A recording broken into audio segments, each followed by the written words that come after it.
Hi everyone, welcome back. I want to discuss the climate of the Keys because it's really interesting and not exactly what most people think it is, especially if they haven't been there.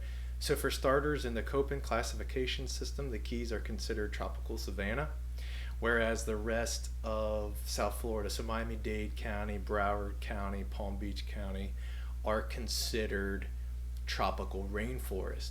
The big difference there is the amount of rain. So the average monthly temperature for all of these areas are what they consider to be tropical for each month of the year. However, the rain is the big difference, the amount of precipitation. It is actually quite dry in the Keys. And that's not exactly what most people think of. It is very dry there. On average, they get 40 inches of rain in the Florida Keys, 40 inches.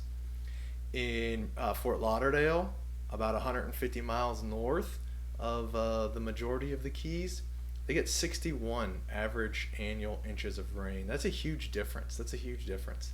For instance, here where I sit in Cincinnati, Ohio, we get 45 inches of rain. So we get more precipitation here than they actually do in the Florida Keys, which is really quite interesting to think. And that is really the impetus for why things are so different in the Florida Keys than they are in South Florida.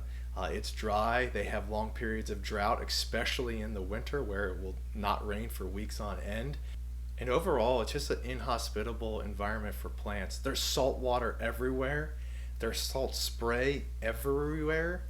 Hurricanes come through quite often. There's floods. You can't find fresh water.